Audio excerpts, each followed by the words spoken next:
Maligayang pagbabalik sa Rai Movie Recaps. Narito na naman po tayo para sa isa na namang magandang palabas na pinamagatang Undercover High School na napalabas noong 2025. Kaya't ano pa ang ating hinihintay? Sit back, enjoy and relax love you. Ang lalaki ay orihinal na isang nangungunang ahente sa National Security Agency. Sa isang misyon upang mabawi ang mga artifact, hindi niya sinasadyang nabali ang kamay ng isang gintong estatwa ng Buddhist na nagdulot ng malaking sakuna. Si Jiang Haixiang ay sinibak sa pwesto ng pinuno ng NSA. Sa kabutihang palad, ang kanyang pinuno ng koponan ay nakiusap sa ulo na muling isaalang-alang ang ulo, pagkatapos ay binigyan si Jung Hiyang ng isang misyon upang pabyusin ang kanyang sarili. Gayunpaman, nabigla ang pinuno ng pangkat nang mabasa niya ang mga detalye ng misyon. Agad siyang nagpatawag ng night meeting kasama si Shanghai Siang at dalawa pang miyembro ng team para pag-usapan ito. Bago opisyal na ipahayag ang misyon, ipinaliwanag ng pinuno ng pangkat ang background noong panahon ng pananakop ng mga Hapones. Isang Koreanong mangangalakal na nagngangalang Songmo ang pinabura ng emperador. Ipinagkatiwala sa kanya ng emperador ang 10 tonelada ng mga bar na ginto na pagkatapos ay itinago niya para sa kanyang sarili. Matapos ang tagumpay ng Korea, hinabol si Seo Bong ngunit hindi niya madala ang lahat ng ginto, kaya itinago niya ito sa isang lugar sa Korea. Ang NSA ay sinisiyasat ang BIMO Consortium na itinatag ni Sei, BIMO, upang mahanap ang ginto, ngunit hindi nagtagumpay ngayon. Ang katalinuhan ay nagpapahiwatig na ang ginto ay nasa loob ng Bongmo High School, na pag-aari ng Bongmo Consortium, ang kanilang misyon ay hanapin ang mga gold bar sa Bongmo High School.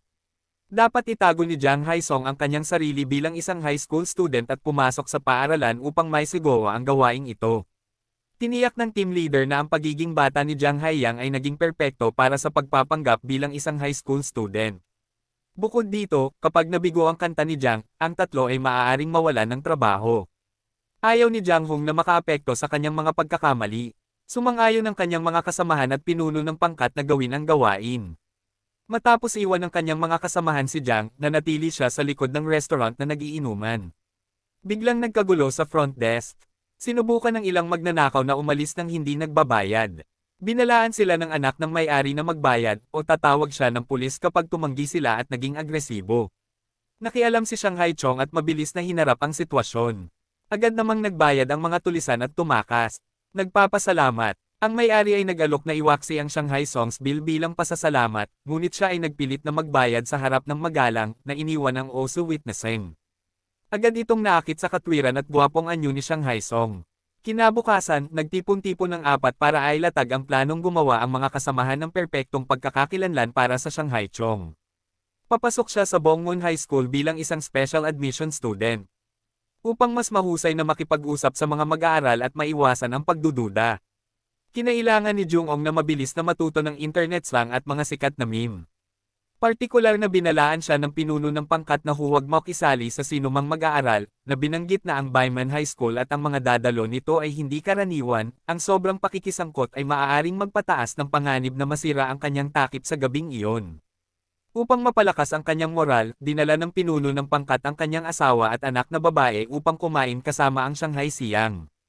Ang pagkakaroon ng lumaki na walang mga magulang Jiang, Shayong ay tulad ng pamilya sa pinuno ng koponan.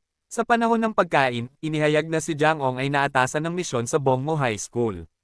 Nakakaloka, ang anak ng pinuno ng pangkat na si Yu Zhang, na isang estudyante doon. Inutusan siyang huwag magtanong at itago si John, sikreto niya. Kinabukasan, nagbihis ng matingkad si Jiang sa kanyang uniforme at pumunta sa paaralan. Pagdating, pumunta siya sa opisina para makipagkita sa kanyang homeroom teacher, at nalaman niyang si Oso pala. Nakilala agad siya ni Oso A bilang ang gwapong lalaki noong nakaraang gabi. Nagtataka kung paano siya maaaring lumitaw bilang isang mag-aaral. Ngayon, hindi sumagot si Jiang, sa halip ay nagdahilan. Dahil oras na ng klase Oso.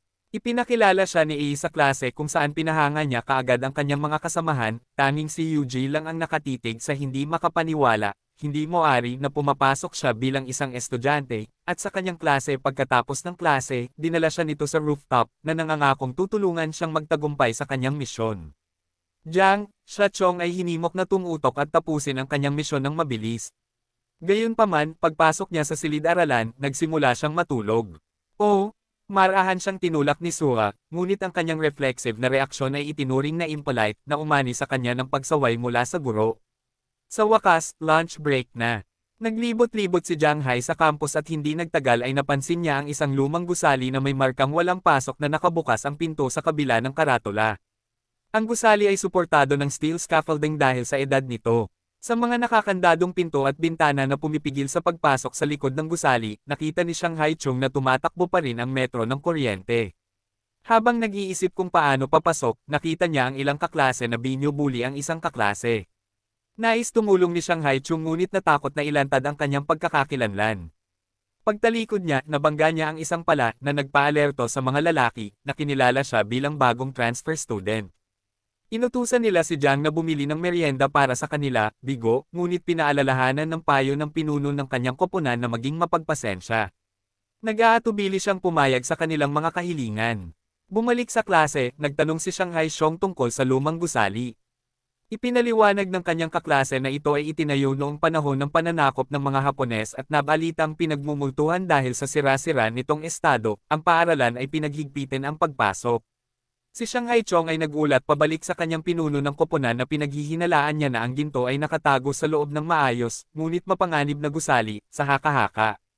Naglalaman ito ng mga kagamitan upang makontrol ang temperatura at halumigmig upang maiwasan ang pagdumi ng ginto. Inutusan siya ng team leader na suriin kaagad ang gusali. Ang Shanghai ay may gamit at may kapansanan. Pumasok ang surveillance sa building habang paakyat siya ng hagdanan, may lumabas na baril sa hagdanan na tinutukan siya ni Ua, na nagpapatrolya para iwasang pumutok ang kanyang saplot. Jae-sung tumakas OSU chase, ngunit hindi makita ang kanyang mukha. Pinigilan ni Jung Hae-siang ang desisyong humanap ng isa pang pagkakataon na makapasok sa gusali kinabukasan. Iniulat ni Sao ang insidente kagabi sa Board of Directors at sa punong guro, sa halip na ay silang lumang gusali. Agad na nagpa siya ang board na maghintay at tingnan kung babalik ang taong nakaitim na gustong maunawaan ang kanyang layunin. Pagdating sa paaralan, nagtagal si Jiang Seong malapit sa lumang gusali. Nakita niya ang punong guro na pumasok sa gusali at gusto niyang sundan upang mag-imbestiga, ngunit pinigilan ng seguridad ng may pag-aatubili, umalis si Shanghai.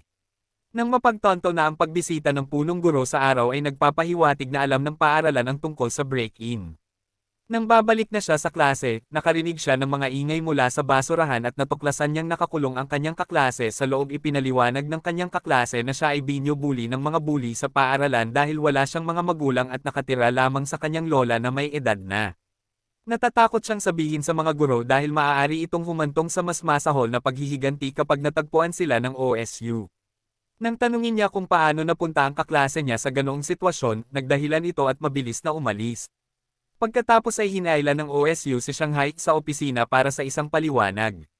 Habang iniisip ni Shanghai Chung kung ano ang sasabihin, napansin ng OSU na kahawig ng mga mata niya ang taong nakaitim noong nakaraang gabi. Siya ay humakbang pasulong upang tingnan ng malapitan, ngunit patuloy na umiwas si Shanghai Siang, na pagtantong huli na ang OSU ay nahulog sa lupa at mabilis na nakatakas si Shanghai sa opisina. Sa tanghalian, sabay silang kumain ng kanyang kaklase kung saan hindi inaasahang nalaman ni Jiang na nasa loob ng lumang gusali ang kanyang kaklase. Sinabi ng kanyang mga kaklase na ang gusali ay usap-usapan na pinagmumultuhan dahil ang bangkay ng isang batang babae ay inilibing doon at dala ng pag-usisa na pinasok niya. Pagkatapos ay ipinakita niya kay Jiang, siya ay isang video na kuha niya, na nakunan ng isang pinto sa basement na nakasecure ng electronic lock Jiang. Naghinala siya na ang mga gintong bar ay maaaring nakatago sa likod ng pintong iyon. Ibinalik pa lang niya ang telepono sa kanyang kaklase nang lumapit ang bully sa paaralan kasama ang kanyang barkada. Inakusahan niya ang kaklase na umalis sa lugar ng basurahan ng walang pahintulot at nagpa siya na parusahan siya sa pamamagitan ng pagdura sa kanyang pagkain at pagpilit na kainin ito. Tahimik ding nakatingin ang ibang mga estudyante. Natatakot magsalita. Hindi nakatiis si Jiang Hae-siang at sinabihan siyang huwag kumain. Ang bully ay hindi sanay na suwayan ng galit, binaligtad ang tray ng pagkain at pagkatapos ay sinubukang bugbugin si Shanghai Yang, na walang ibang pagpipilian kundi ang mabilis na lumaban, at pinatumba ang nananakot. Ang nahihiya na maton ay nagtangkang sumuko, ngunit pinigilan ng oso. Dinala silang dalawa ng OSU sa administrative office para tanungin. Kararating lang nila ng ang vice principal na nagpapakita ng matinding paggalang ay inalis ang maton. Napagtanto ni Jung-ong ang malinaw na paboritismo, pinagalitan siya ng OSU sa opisina, na nagtatanong kung bakit siya nagdulot ng gulo 2 araw lamang matapos ang pagdating. Sarkastikong binanggit ni Jung-ha ang kanyang nagkukunwaring kamangmangan sa sitwasyon. Kahit na nasaktan si OSU sa kanyang mga sinabi, alam niya ang katotohanan tungkol sa pambubuli pagkalabas ng opisina. Ipinatawag ni Yong si Shanghai Chung sa rooftop at ibinunyag na ang maton na ang ama ay isang kongresista ay nanakot sa mas mahihinang mga estudyante nang hindi napigilan, maliban sa presidente ng konseho ng mga mag-aaral. Binalaan niya si Shanghai na kumanta upang maiwasang maakit ang atensyon ng bully. Jiang, kumanta siya, umaasa na ang isyo ay maglaho, ngunit pagkatapos ay isang video ng away ang naipost online. Mabilis na nag-viral at nakarating sa direktor ng NSA. Agad na ipinatawag ng direktor si Shanghai Chung at ang kanyang team leader na nagbabala laban sa exposure. Kung mauulit ang mga ganitong insidente, kailangan munang i-abort ng Shanghai Chung ang misyon at madidisband ang kanilang team, na naramdaman ang pressure na napagtanto nilang kailangan nila para mabilis na matapos ang misyon. Binigyan ng team leader ang Shanghai Song ng isang device para i-unlock ang mga electronic lock at inutusan siyang bumalik sa lumang gusali ng gabing iyon para hanapin ang mga gold bar at tapusin ang mission. Shanghai Song kinuha ang device at tumungo sa lumang gusali, ngunit nakita siya ng kanyang mga kaklase sa ruta at sinundan siya sa gusali. Upang matiyak ang paglilihim, dinala siya ni Jiang Hong sa basement. Pagpasok pa lang nila sa pasilyo, nakarinig sila ng malalakas na ingay at nakakita sila ng isang trabahador na nakasombrero na nahulog ang kanyang martilyo at tumakas. Hinabol siya ni Jiang Hong, ngunit nabigo siyang maabutin, kaya nagpatuloy siya sa pagbukas ng pinto na nagpapakita ng isang lihim na daanan patungo sa isang lihim na silid. Gayunpaman, sa halip ng mga gintong bar, ang silid ay napuno ng impormasyon tungkol sa kanila. Jiang hados na kahit ang chairman ay walang alam sa kinaroroonan ng gintong nagkakahalaga ng 800 bilyon. At hinanap din ito. Matapos umalis sa secret room, nang hindi alam na ito ay nasa ilalim ng pagbabantay, si Jiang Haixiang ay aalis na sana kasama ang kanyang kaklase, na pagkatapos ay nakatayong nanginginig sa harap ng nakataas na floorboard na si Jong Hais. Tumingin si Yang at natigilan. Natuklasan nila ang isang kalansay na nakabaon sa ilalim ng lupa. Sa sobrang takot ng kanyang kaklase ay gusto niyang tumawag ng pulis. Gayunpaman, sinuri ito ng maigi ni Jiang Haixiang at napagtanto na isa lamang itong modelo ng balangkas. Inilabas niya ang kanyang phone para kumuha ng litrato at nakakita ng isang pares ng dancing shoes. Sa sandaling iyon, dumating ang principal at tinanong kung bakit sila nasa lumang gusali. Ipinaliwanag ni Jiang Xiang na pumasok sila upang i-verify ang katotohanan sa likod ng mga kwentong multo ng lumang gusali, at inamin ang kanilang pagkakamali kasunod ng kilos ng principal. Mabilis silang umalis sa lumang gusali. Tinanong ng kanyang kaklase kung bakit hindi nila sinabi sa principal ang tungkol sa manggagawang naghulog ng martilyo. Ipinaliwanag ni Jiang Chung na hindi nila matiyak kung sino ito at ayaw nilang palakihin pa ang sitwasyon. Nang maglaon ng gabing iyon, nagsagawa si Shanghai Chung ng isang pulong ng diskarte at ipinakita ang kanyang mga natuklasan sa isang screen, kabilang ang isang modelo ng walang paa na skeleton. Ito ay sinadyang representasyon ng isang kwentong multo tungkol sa isang ballet dancer sa lumang gusali. Nakakita rin siya ng susi na may pattern na kapareho ng seal, moon seal, at ang mga salitang simula ng mga gintong block na nakaukit sa tabi nito. Naghinala si Jiang na ito ay may kaugnayan sa mga nakatagong blok ng ginto na konektado sa mga kwentong multo upang mahanap ang mga blok ng ginto sa harap ng board chairman. Jiang Hiyang ay nagpasya na mag-imbestiga ng higit pang mga kwentong multo sa kabila ng lumang gusali. Nag-apply siya para imbestigahan ang 3 pang kwentong multo. Matapos marinig ang ulat ng punong guro, napagtanto ng board chairman na ang mga kwentong multo ay maaaring isang matalinong paraan. Itinago ni Sale Bongmun ang mga gintong blok mula sa kanyang kaklase na si Jung. Nalaman niya na ang susunod na kwento ng multo ay tungkol sa isang orasan. Nagbabala ang alamat na huwag manatiling mag-isa sa paaralan dahil hahanapin ka ng mga pulang mata kapag tumunog ang orasan. Pagkatapos ng klase, nilapitan ni Shanghai Chung ang security guard, na may mga gasgas sa kanyang uniforme. Kinilala niya ang gwardya bilang ang manggagawang naghulog ng martilyo noong nakaraang gabi. Inamin ng gwardya, ngunit sa kabila ng hindi sinasadyang pagkatuklas niya sa skeleton model, wala siyang alam na ibang kapakipakinabang na impormasyon.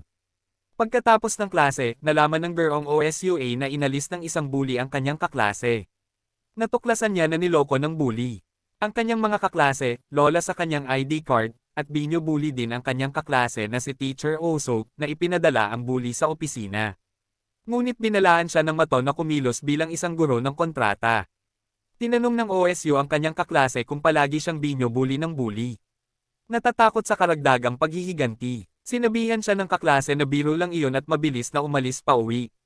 Jiang Hiniling ni Chung sa isang kasamahan na siyasatin ang pagkakakilanlan ng bully at tinulungan ang isang matandang babae na mangolekta ng nakakalat na curtain nang mapagtantong siya ang lola ng kanyang kaklase. Nagpasalamat ang kaklase kay Shanghai Chung na nagbigay sa kanya ng kanyang numero ng telepono para sa anumang pangangailangan sa hinaharap bago umalis. Sa kanyang pag-uwi, Oo ay naging mas galit. Nakipag-chat siya dati sa isang kasamahan na ibinunyag na ang bully ay nanliligalig sa kanyang kaklase. Nais niyang iulat ito sa punong guro, ngunit pinayuhan siya ng kanyang kasamahan na huwag pansinin ito dahil ang ama ng bully ay naging kongresista sa loob ng 3 termino at ang kanilang paaralan ay pinapaboran ang mga maimpluwensyang pamilya. Pauwi na sana si Jong nang makatanggap siya ng tawag mula sa kanyang kaklase na nagsasabing naaresto ang kanyang lola. Ginagamit ng bully ang kanyang ID para sa mga ilegal na aktibidad. Kinabukasan, nag-viral ang isang post sa school forum na inaakusahan ang bully na hindi lang nananakot, kundi nakikisali pa sa ilegal na sugal. Ito ay humantong sa pagpapatawag ng punong guro ang maton na Guro Osuo ay nahayag bilang ang taong nag-post nito sa gabi. Lihim na nag-imbestiga si Jung-ong sa isang kwentong multo sa isang gusali nang lapitan siya ng board chairman na kinwestiyon ang kanyang presensya ng huli na. Bago siya makapagpaliwanag, inihayag niya ang kanyang pagkakakilanlan at binalaan siya. Umuwi ang kaklase na nalilito at nakitang naghihintay si Haiyang sa kanya. Mas maaga sa araw na iyon, ipinatawag ng punong guro ang kaklase, ang bully, at Guro Osu, upang i-verify ang katotohanan ng post sa forum sa ilalim ng pressure. Maling sinabi ng kaklase na kasinungalingan ang post at inakusahan si Jiang Haixiang na sinaktan siya. Oo, nagulat sa kaklase niya. Nalaman niya iyon noong nakaraang gabi. Nilapitan ng bully ang kaklase at binyantaan na kapag hindi siya sumunod, mamamatay ang kanyang lola sa kulungan. Tinanong ni Jiang Haixiang kung tinakot ang kaklase. Napaiyak ang kaklase dahil sa unfairness ng mundo. Hindi raw siya makukulong sa pag-iisip kung ano ang mangyayari sa kanyang lola. Sa wakas ay tinanong niya kung bakit hindi siya sinisi ni Jiang Haixiang kay Aling Jiang. Sumagot si Haixiang na wala sa mga ito ang kanyang kasalanan, hindi mula sa simula. Kinabukasan, talagang disiplinado si Jiang Haixiang. Inakusahan ng pangangikil ng ID ng isang kaklase at pambubuli kay Shanghai Song, nalaman niya ang tungkol sa bully mula sa isang kasamahan at hindi siya nakadalo sa pagdinig ng pagdidisiplina ng paaralan. Itinulak ng kaklase ang lahat ng sisi sa Shanghai Song nang malapit na siyang paalisin ng paaralan dahil sa pambubuli. Si Teacher Oso biglang tumayo, nagsalita ng walang kaparirikan para maantala, at nang malapit na nilang tapusin ang kasalanan ni Haiyang, may bumusina na may nagmaneho ng motorsiklo papasok sa paaralan. Si Hai iyon. Nagdala siya ng helmet na figure mula sa backseat patungo sa pagdinig para simulan ang kanyang counter-attack. Bago sumakay sa paaralan, pumunta si Jong sa isang bodega. Tinanong niya ang isang lalaki sa loob na naglalagay ng face mask, nanunuya ang lalaki, tinanong kung ano ang ginagawa ng isang high school student doon, at inutusan ang kanyang mga tauhan na turuan ng leksyon si Jiang Haichong. Pagkatapos ng laban, pinatumba ni Jiang Haichong ang mga lalaki. Matapos ang laban, nalaman niyang sinundan siya ng 2 pang miyembro ng koponan. Haharapin daw nila ang resulta at hinimok si Jiang Haixiang na dalhin agad ang lalaki. Sumugod si Jiang Haixiang sa paaralan. Sa pagdinig, isang sycophantic na lalaking guro ang nagtanong kung bakit siya nagdala ng isang tagalabas. Sumagot si Jiang Haixiang na ang lalaki ay isang mahalagang saksi na nagpapaliwanag na siya ang pinuno ng isang website ng pagsusugal. Nalaman ng Pangulo mula sa manager na ang maton ay isang VIP client ng kanilang website at may utang sa kanila ng malaking halaga. Para mabayaran ang utang, kailangan niyang patuloy na magdala ng mga bagong kliyente at magdala pa ng mga ID. Ang dahilan kung bakit nahuli ang lola ng mga kaklase ay dahil sa bully. Galit na galit, hinampas ng bully ang mesa. Sinubukan ng kanyang ama na ibahin ang atensyon, sinabing ang isyo ay hindi ang kanyang anak, ngunit si Jung, siya si Jiang. Sinabi niya na kung tatanungin kung binyo bully niya ang kaklase, ang sagot niya ay hindi. Iminungkahi niya na alam ng lahat kung sino ang totoong bully. Sinubukan ng bully na banta pa ang kaklase. Ngunit sa wakas, ang kaklase ay nagsalita ng katotohanan na isiniwalat ang lahat ng bagay na pinilit sa kanya ng bully na sabihin, at na ang bully ay ang nang-aasar sa kanya noon pa man. Para patunayan ang kanyang punto, nag-project si Haiong ng video sa screen. Galit na sinampal ng bully si Hai, na ngayon ay may dahilan para gumanti at sinampal ng malakas ang bully. Galit na galit ang ama ng maton, sinubukang sampalan si Shanghai, ngunit pinigilan ng Beong si Oso, na inihagis siya sa lupa gamit ang isang judo move. Pagkatapos, pinahiran ng guro ng OSU si Jans ng gamot at ipinaalam sa kanya na pinatalsik ang maton. Ang kapaligiran sa pagitan nila ay naging kakaiba na puno ng hindi maliwanag na pag-iting. Kinabukasan, ipinagpatuloy ni Jiang Hong ang pagsisiyasat sa orasan, sinusubukang pilitin itong buksan kapag walang tao. Pumasok ang ate niya at humarang sa kanya. Kaya ipinaliwanag niya na sa tingin niya ay mukhang mahal ang orasan. Sa isang casual na chat, nalaman niya na ang pagpapatalsik sa bully ay nag-iwan ng bakante sa student council. Nag-aalala rin si Jiang Hasong sa kanyang kapatid na mapansin ng student council president. Biglang napansin ni Jeong ang isang orasan na kapareho ng kanyang iniimbestigahan sa isang group photo ng student council. Nalaman ng HAIs na may dalawang magkaibang orasan sa paaralan at gustong pumasok sa student council room upang tingnan, ngunit pinigilan ng isang tao na nagsabing mga miyembro lamang ng konseho ang maaaring pumasok. Iminungkahi niya na sumali na lang ang mga Hai sa student council at inalok siya ng regalo na tinanggihan ni Hai Yang. Lumapit si Jiang Sai sa gurong OSU na nagpahayag ng kanyang pagnanais na sumali sa student council. Tinanong ng OSU kung bakit biglang gusto niyang sumali, kung saan nagbigay ng malabong tugon si Shanghai Chung. After checking the requirements also, I informed him na may 3 kondisyon. Unang ranggo sa nangungunang 10 sa pinakahuling pagsusulit sa buong paaralan. Pangalawa, pagkuha ng mga lagda mula sa mahigit 100 na taga-suporta. At pangatlo, pagtanggap ng pag-aproba mula sa kasalukuyang student council. Si Pangulong Jung Hai-siang ay nakaramdam ng labis, ngunit nagsimulang mangolekta ng mga lagda, simula sa kanyang kaklase na lubos na sumuporta sa kanyang bid habang kumakanta ang Shanghai, nag-aalala tungkol sa pagtitipon ng natitirang 79 na lagda. 2 estudyante ang lumapit sa kanya na nag-aalok ng kanilang kadalubhasaan sa pagkolekta ng mga lagda. Nauna na silang humingi ng tawad sa kanyang kaklase dahil sa hindi pagsumbong sa kanya at naging magkaibigan. Nangakong hahawakan ng mga pirma. Gayunpaman, nang sinubukan nilang mangalap ng higit pang mga pirma, tumanggi ang ibang mga estudyante. Bukod sa signature challenge, mahina ang academic performance ni Jung na 7 araw na lang ang natitira bago ang midterms, tiniyak siya ng leader ng grupo. Hahawakan nila ang mga pirma. At dapat ay tumutok siya sa kanyang mga pagsusulit. Pagkatapos ay nag-organisa sila ng promosyon na nag-aalok ng mga sandwich sa sinumang pumirma para sa Shanghai, na nakakagulat na gumana ng maayos. Pinuna ng isang miyembro ng student council si Jiang. Bata pa siya, sinasabing bumibili siya ng mga lagda gamit ang pera. Ang isa pang tao ay nagsabi na kung si Jiang, matagumpay niyang naisumat ang kanyang aplikasyon, tutulan nila ito. Dahil siya ang may pananagutan sa pagpapatalsik sa maton. Nang humingi ng opinyon ang student council president sa isang miyembro ng council na nagngangalang Eugene.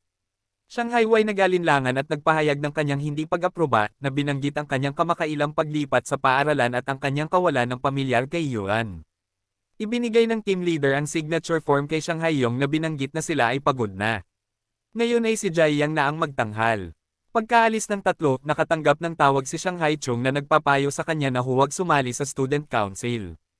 Hinikayat si Shanghai Chung na sirain ang listahan at huwag nang tumuntong sa student council.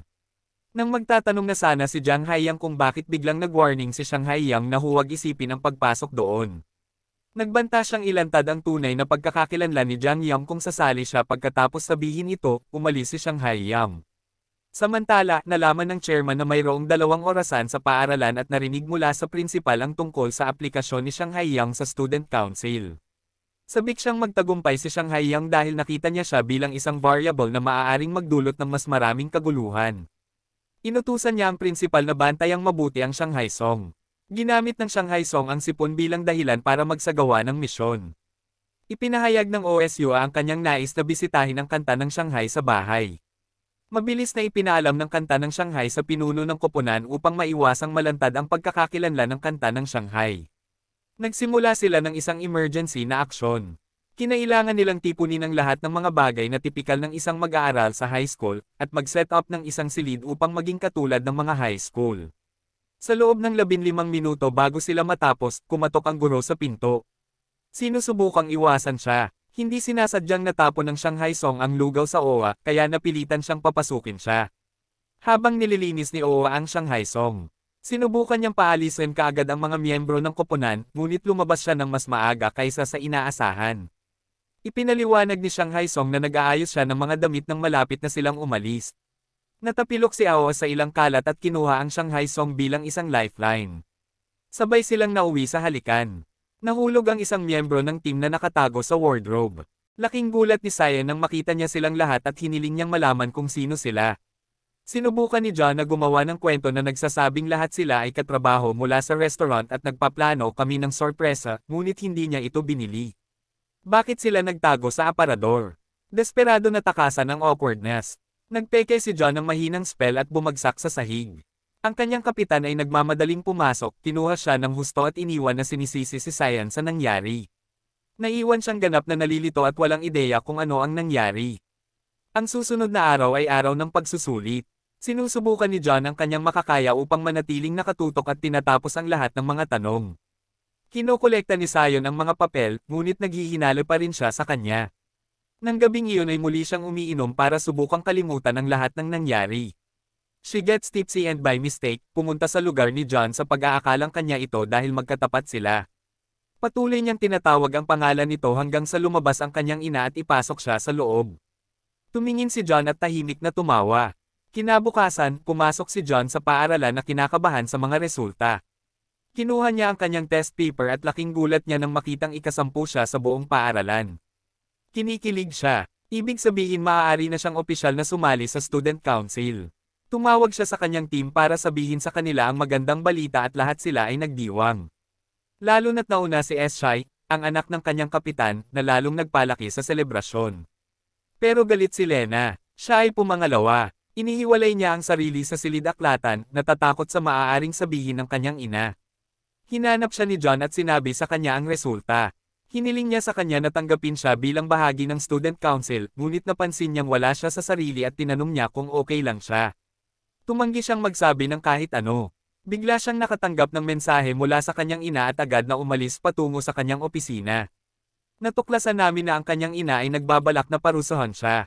Nang gabing iyon, umupo si John kasama ang kanyang koponan at tinanong nila kung maaari siyang lumapit kay Lena upang makuha ang kanyang tiwala at manatiling malapit sa student council. Pero sabi ni John, "Tere guys, guwapo akong lalaki sa Baikindat. Naakit ko na ang 55 na babae." Nangako siyang aayusin niya ito sa susunod na araw. Lumapit siya kay Lena habang kumakain. Sinubukan niyang kausapin ito at inalok siya ng isang basong tubig kung sakaling mabulunan siya. Tumanggi siyang kunin, kaya siya mismo ang umiinom nito para maputol ang tensyon. Pinagtatawanan siya ng lahat. Sa kabila nito, pumayag si Lena na hayaan siyang kunin ang dating pwesto ng Toro sa konseho.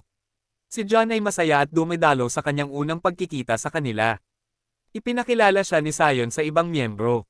Pagkatapos ng pulong nang umalis ang lahat, sinamantala ni John ang sandali at sinubukang buksan muli ang mahiwagang orasan. Pero pumasok si Lena. Mabilis siyang nagkunwaring nakatingin lang sa labas ng bintana. Inaanyayahan siya nito sa hapunan. Sumasang-ayon siya sa pag-iisip na ito ay isang magandang pagkakataon upang makuha ang kanyang tiwala. Kinabahan si Cyan at sinubukang lumabas sa hapunan, ngunit iginiit ni Lena na kailangan niyang pumunta at bigyan pa siya ng pera para makabili ng damit. Nang gabing iyon, pumunta silang tatlo sa isang magarbong restaurant. Hindi maganda ang pakikitungo ni Lena kay Cyan, na umaarte na isa siyang utusan para magmukhang superior sa harap ni John. Pinalalabas pa nga niya ito at binilhan ng bago niyang sapatos. Nabigla si John. Sa wakas ay naiintindihan na niya ang sikreto. Nagtago si Cyan. Siya ay nagagalit at tumayo para sa kanya. Pagkatapos ng hapunan, kinausap niya si Cyan at hinihimok itong ihinto ang pagpapakontrol sa kanya ni Lena. Pero tumango si Cyan. Sinabi niya sa kanya na huwag makialam sa kanyang buhay. Ang pagsisilbi kay Lena ang pinili niya. Paalis na siya. Mamayang gabi, umuwi si Lena. Hinihintay siya ng kanyang ina.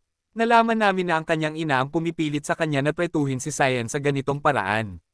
Sinabi pa niya sa kanya na dalhin si John sa student council para matiktikan nila ito at malaman ang lokasyon ng ginto.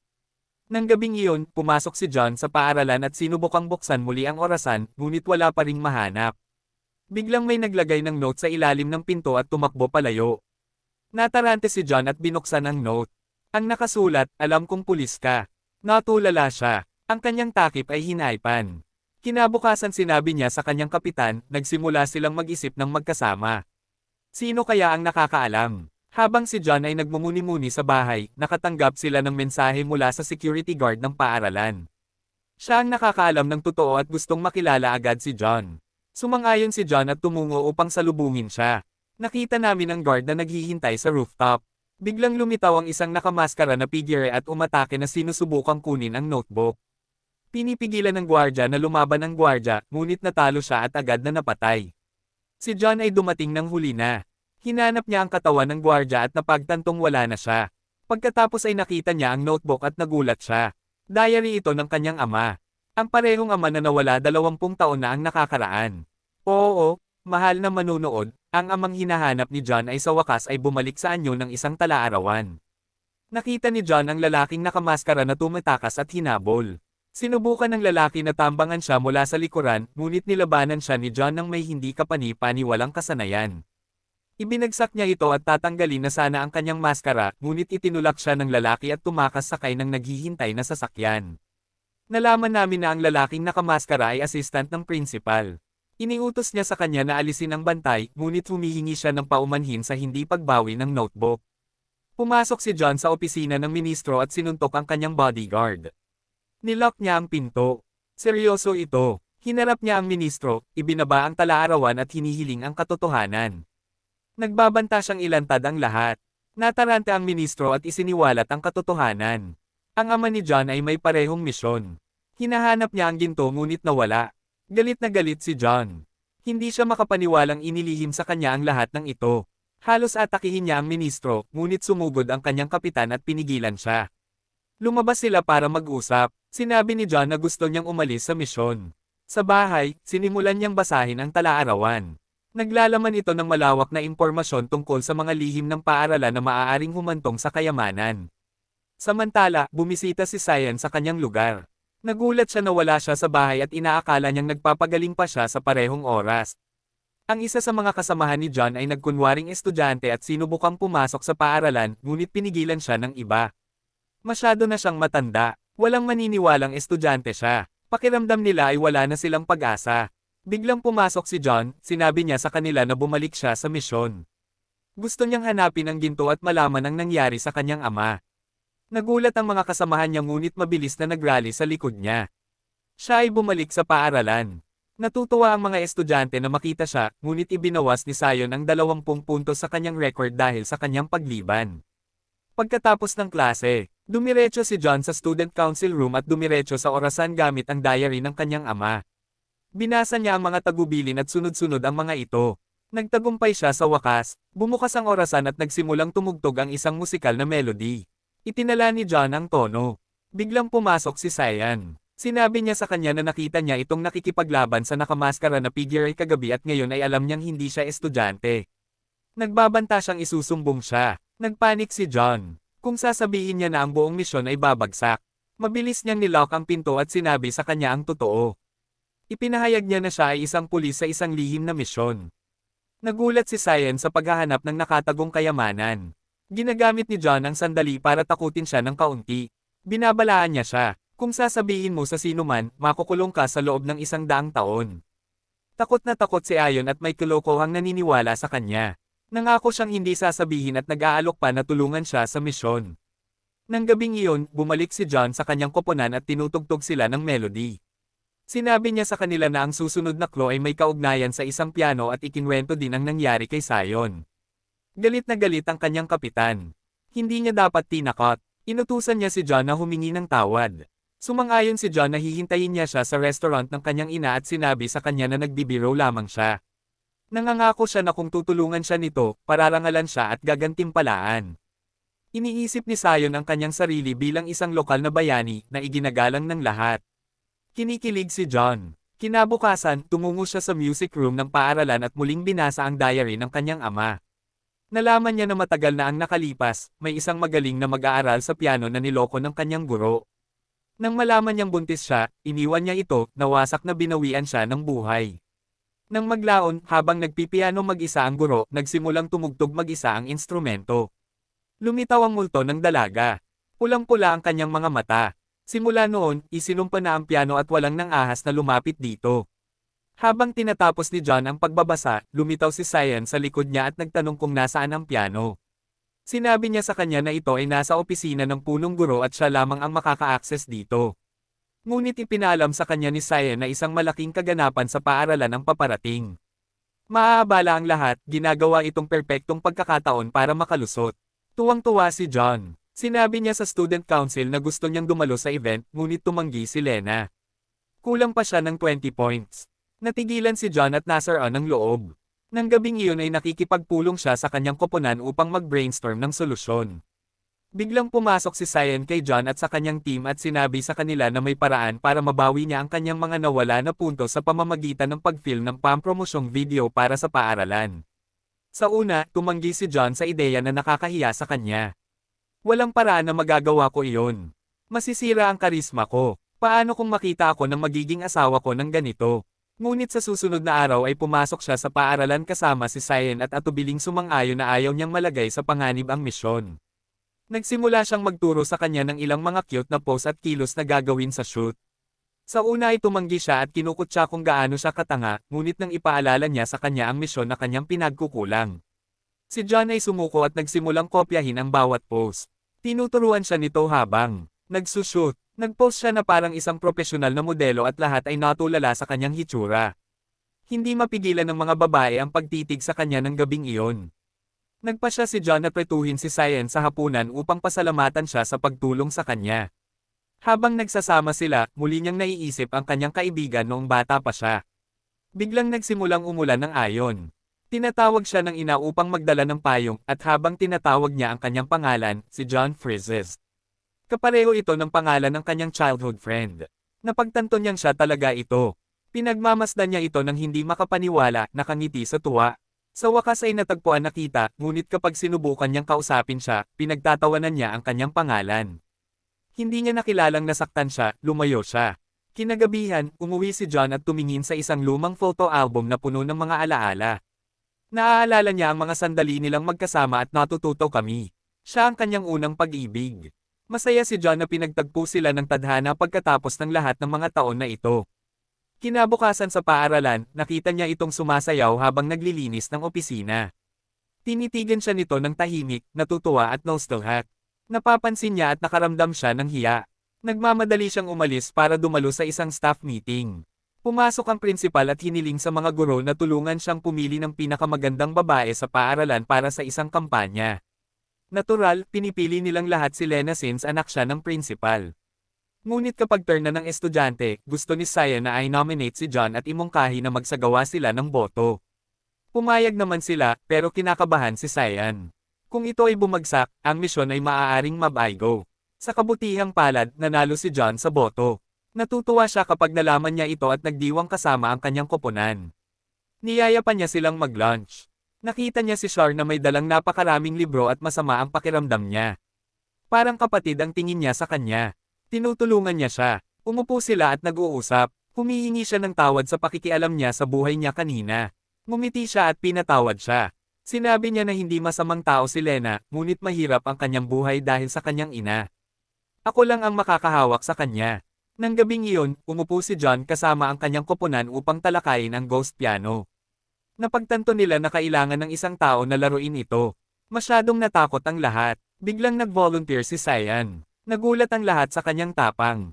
Sinubukan ni John na pigilan siya sa takot na masaktan siya, ngunit iginiit niya. Tinatanong niya kung bakit. Sinasabi niya sa kanya ang tungkol sa isang estudyante.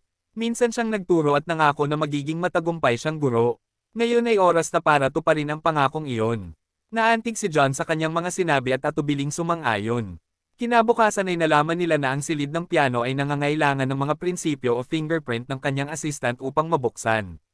Kaya lumapit si Cyan sa katulong sa library. Habang nadidistract siya, palihim niyang kinuha ang librong hawak niya. Dinala niya ito kay John na nag-extract ng fingerprint nito. Pagkatapos ay sinimulan niya ang pagsasanay sa kanya sa pagtatanggol sa sarili kung sakaling may mali. Ngunit kapag siya ay nagiging masyadong malapit sa panahon ng pagsasanay, si John ay kinakabahan at napahiya. Okay. Tama na, sabi niya at umalis ng gabing iyon, nagkita sila ng team kinabukasan. Hinihintay ni John si Cyan sa paaralan. Pagdating niya, natigilan siya. Nakasuot siya ng magandang damit. Hindi niya maalis ang tingin sa kanya. Dumating ang punong guro ng paaralan upang salubungin ang mga panauhin para sa malaking kaganapan. Ito ang perpektong oras na naghahanda sina John at Cyan na isagawa ang kanilang plano bago sila maghiwalay. Binigyan siya ni John ng kwintas na naglalaman ng tracking device. Baka sakaling sabihin niyang na-touch si Cyan smiles na inaalagaan niya ito. Nagpasalamat siya sa kanya at nagsimulang maramdaman na may nararamdaman siya para sa kanya. Biglang namatay ang mga ilaw. Sinamantala nila ang sandali at tumungo sa opisina ng prinsipal. Sinusubukan nilang buksan ang pinto gamit ang fingerprint ng assistant, ngunit ito ay na-jam habang ang kuryente ay bumalik. Dumating ang mga bantay. Tumalon si John sa pagkilos.